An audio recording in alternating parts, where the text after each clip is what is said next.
저를 적폐 세력의 지지를 받는다고 하셨는데요. 국민에 대한 모독 아니겠습니까? 국민들이 무슨 죄가 있습니까? 우리 안 후보님 말씀이야말로 국민들을 모욕한 것이라고 생각합니다. 그렇다면 왜 또 저하고 연대하자고 그러셨습니까? 그러면 모든 죄를 사해 주십니까? 더불어민주당하고는 절대 같이 못하겠다. 그러면서 무슨 통합을 이야기합니까?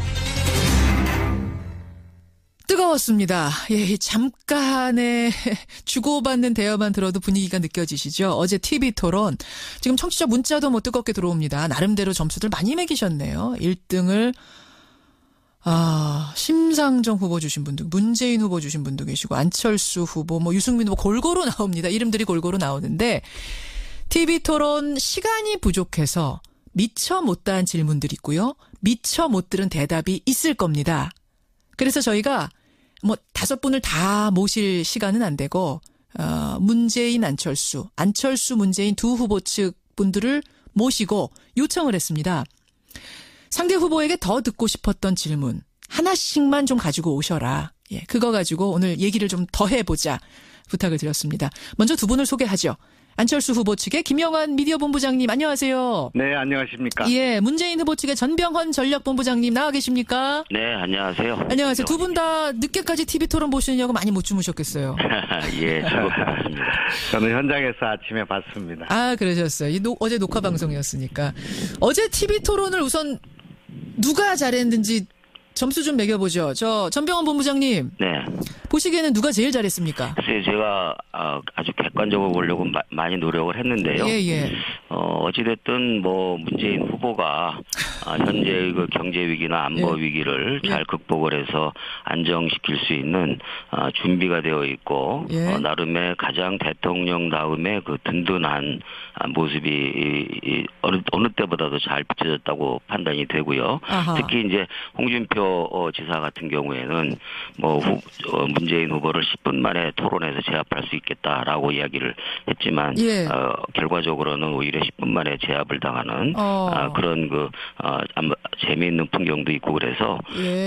나름대로 또 문재인 후보가 사람이 매우 좋아 보이시는 분이고 또 심성이 좋으신 분이지만 부당한 그런 그 공격에 대해서는 단호하게 카리스마 있게 맞고 또 여유도 보여주고 그래서 그 어느 때보다도 선대위와 민주당 당원들이 사기가 많이 오르는데 도움이 크게 된 것 같습니다. 지금 사기가 올랐을 정도예요. 문재인이 압도적인 1위였다. 객관적으로 봐도. 네, 그런 것 사기가 올라있다. 자, 안철수 후보 측의 김영환 본부장님, 누가 제일 잘했습니까? 객관적으로. 두 분 다 잘하신 것 같습니다. 우선은 예. 그 민주당은 민주당식으로 잘한 것 같고요. 예. 저희는 저희식대로 잘한 것 같습니다. 저희는 우선 예. 진정성이 보였다고 생각하고요. 또 품격을 지켰다고 생각합니다. 어제 막말과 인신공격이 많지 않았습니까? 많았어요. 그 속에서 우리 얘기를 했다고 생각합니다. 4차 혁명, 과학기술, 또 적폐 논쟁을 주도했고요. 예. 그래서 잘했고 또 문재인 후보도 잘하신 것 같습니다. 공동 1위 주시는 겁니까? 그러면? 연습을 많이 하신 것 같고 또 여유 있게 잘하셔서 예. 잘하셨는데 역시 이제 동문서답하는 그 습성이라고 할까요? 그 태도 그리고 기억력에 문제가 있다 하는 그런 우려가 있는데 기억력과 표현에 상당한 문제가 또 제기돼서 그런 걸 보완하셔야 될 것 같습니다. 기억력, 문재인 후보 기억력에 어제 문제가 있었어요? 네, 그렇습니다. 이재용 회장을 이재명으로 읽었고요. 또 유승민 후보, 대통령 후보 이름을 잘 몰라가지고 유시민으로 읽었고, 과거에 뭐 문재명이라는 일도 있었고, 또 날짜를 잘못 기억하신 일도 있었고, 또 뭐 무슨 세월호에 가서 감사하다 이런 말씀도 있고, 해서 여러 가지 논란이 됐습니다마는 또 3D를 3D라고 하는 그런 일도 있었고 했는데 어제도 그런 실수가 돼서 이 대통령으로서의 품격에 나중에 이게 문제가 되지 않겠나 그런 우려가 제기됐다. 요거는 약간 전병헌 본부장님 답을 듣고 가는 게 좋을 것 같아요. 어제 유시민이란 이재명 유시민 이러셨나요? 예. 요건 아니 그런 이름 호명에 살짝 잘못 이야기한 부분이 있는 것 같은데요. 우리들도 사실 뭐 이야기를 하다 보면 그 사람 이름을 잘못 나올 경우가 있는 것이죠. 그런데 그것을 마치 무슨 근본적인 기억력의 문제인 것처럼 이렇게 이야기를 하는 것은 알겠습니다. 너무 지나친 그 공격 같고요. 특히 뭐 3D도 말씀을 하시는데 국어연구원에서도 3D로 읽느냐 3D로 읽느냐 그것은 아무런 문제가 없다라고 이야기를 했죠. 자, 알겠어요. 지금 본 토론 들어가지도 않았는데 벌써 두 분의 신경전이 뜨거우세요. 어제도 문재인, 안철수 두 분의 신경전이 가장 뜨거웠습니다. 예, 그리고 한마디만 더 말씀드리면. 전병훈 본부장님. 예, 지금 이제, 문재인 후보가 연습을 많이 한 것 같다 그러는데 오히려 어저께 보면은, 뭐, 당연히 뭐 여러 가지 공부를 많이 해야 되겠죠. 그러나 어제 문재인 후보를 지켜보신 분은 알겠지만 토론을 어떤 측면에서는 상당히 즐기는 모습이었고, 오히려 열심히 공부해서 기계적인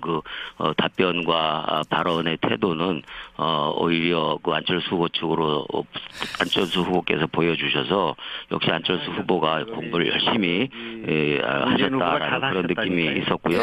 잠깐만요. 김영한 본부장님한테 짧게 똑같이 기회 드려야 되니까 짧게 드리고 제가 본토론 들어갈게요. 김영한 본부장님. 잘하셨고요. 어제 우리 언론이 놓치고 있는 건데, 우리 안철수 후보께서 대선 승리 후에 민주당과의 합당이 없다는 것을 분명히 했습니다. 협치는 할 수 있지만은 하지 않겠다. 그것을 분명히 했는데 언론이 별로 주목을 안 한 것 같습니다. 그 부분 강조하고 싶어요. 중요한 결정도 있었습니다. 알겠습니다. 그리고 이제 저희도 언론이 하나 놓치지 말아야 될 것이요. 문재인 캠프.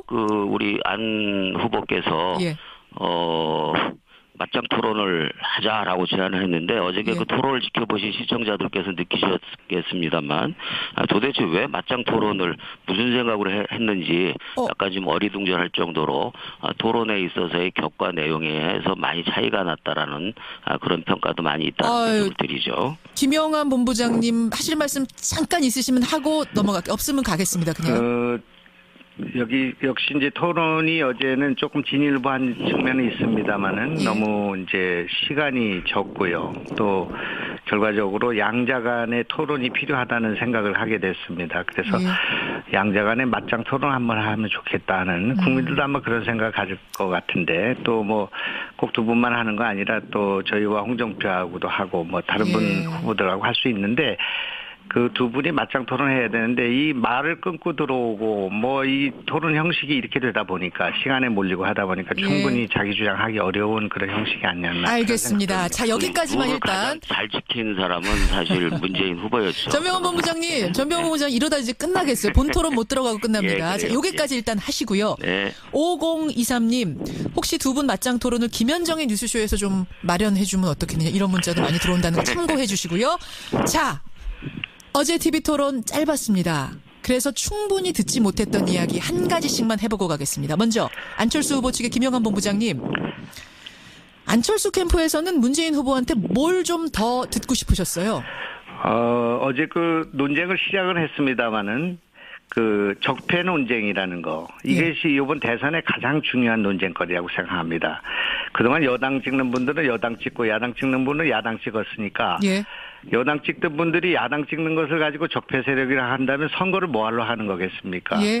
안철수를 지지하는 분들을 적폐 세력으로 모은 것입니다. 안철수를 모은 것이 아니라 그거는 굉장히 국민에 대한 모독의 이해가 아니라고 생각합니다. 이것은 국민 통합의 논리에도 반하는 것이고 자기만이 옳고 자기만이 정의라는 독선이 깔려있는 진영 논리입니다. 그렇기 때문에 이 적폐 논쟁 또 적폐 세력으로 모은 것에 대해서는 문재인 후보와 민주당이 안철수 후보와 우리 국민의당에게 사과해야 된다. 그렇게 생각합니다.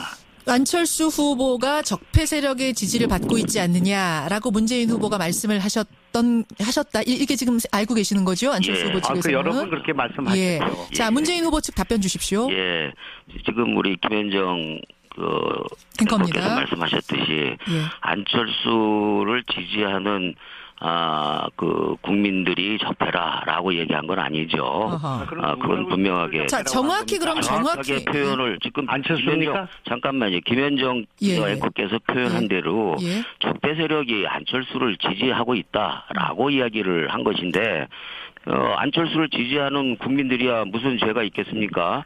그 안철수를 지지하는 국민들은 다 이 부정부패 특권 반칙이라는 그 적폐에 의해서 모두가 다 피해자죠. 다만 적폐 세력이 안철수를 지지하고 있는 것은 팩트 아닙니까? 예를 들어서 일베라는 이 커뮤니티에서 조직적인 그 지지 운동이 있는 거 잘 알고 계실 거고요. 핵심 친박 의원들이 안철수를 지지한다라는 발언을 공개적으로 한 것들도 다 보도가 됐고, 그리고 김대중 대통령을 국가 반역자라고 이렇게 매도해온 조갑재 평론가 같은 분이 안철수를 지지한다라는 얘기를 공공연히 했지 않습니까? 그것은 사실이죠. 그리고 전병헌 세력이 안철수를 지지한다고 얘기한 것을 마치 안철수를 지지하는 국민들을 적폐 세력인 것으로 돌리는 식으로 얘기하시는 것은 너무 지나친 그런 매도적 발언이라고 생각하고요. 그런 발언은 특히 국민의당 새정치를 표방했던 국민의당은 그런 식으로 그렇게 몰아가는 것은 잘못된 것이라고 생각합니다. 국민의당 답변 주시죠. 저희가 지지하는 분들을 가려서 그러면은 적폐 세력과 적폐 세력이 아는 사람들을 가려서 지지하는 것을 지지 철회를 요구하고 그래야 됩니까? 우리가 지지 철회를 요구하는 거를 통해서 선택하는 것은 김영환 본부장님 마저 말씀하시고 전병헌 본부장님 국민의 선거권을 국민에게 주는 것입니다. 그런 분들이 일부, 아주 극소수 일부가 있다고 해서 그래서 안철수를 지지하는 세력은 적폐 세력이기 때문에 찍어서는 안 되고 정권 연장 세력이다. 이렇게 보는 것은 그야말로 침소봉대고 이거는 견광부회라고 생각합니다. 이렇게 해가지고 안철수를 그렇게 몰고 국민의당을 이렇게 하는 것은 이건 국민의당 모독일 뿐만 아니라 국민의당의 후보인 안철수에 대한 모독입니다. 이것이야말로 가장 네거티브 가운데 완결판입니다. 이거는. 알겠습니다. 침소 있을 수 없는 일이죠. 아니 김영환 의원님께서 자꾸만 오히려 지적을 호도를 하고 있는데요. 안철수를 지지하는 국민들을 적폐라고 한 적이 없고 다시 한번 말하지만 적폐 세력이 안철수를 지지하는 것은 팩트 아닙니까? 그 적폐 세력이 지금 말씀하시는 가운데서 정권 연장이라면서요. 정권 교체가 아니라면서요. 일부 있다라는 말씀을 하고 계시잖아요. 저희들은 그 부분을 말씀드리고 있는 것이지 안철수를 지지하는 국민들이 뭐 적폐다 이렇게 표현한 적은 없고 그런 의도도 아니라는 것을 너무 잘 아시잖아요. 자, 제가 두 분이 좀 치열해서 제가 좀 정리하겠습니다. 전병헌 본부장, 문재인 캠프에서는 적폐 세력이 안철수 후보를 지지하고 있는 것만은 사실 아니냐라는 지적을 한 것이다. 자, 여기에 대해서 김영환 본부장, 국민의당 쪽 입장은 어떻습니까? 그런 분들이 있는지 없는지도 저는 모르겠습니다. 모르겠다. 조금 아까 있다고 그랬잖아요. 절대 다수가 안철수를 좋아서 안철수를 찍는 것인데 그거를 가지고 적폐 세력이기 때문에 안철수가 당선되는 것은 결과적으로 정권 연장이다. 정권 교체가 아니다. 적폐 세력이 집권이다. 이렇게 몰아가는 것이 견광부회라는 것이고 침소봉대라는 것입니다. 자, 제가 정리하겠습니다. 설사 일부가 있다고 하더라도 그 외에 많은 지지자들이 안철수 후보를 지지하고 있는데 어떻게 적폐 세력이 접수하는 것으로 얘기를 하느냐 지금 그 얘기하시는 거예요? 그렇습니다.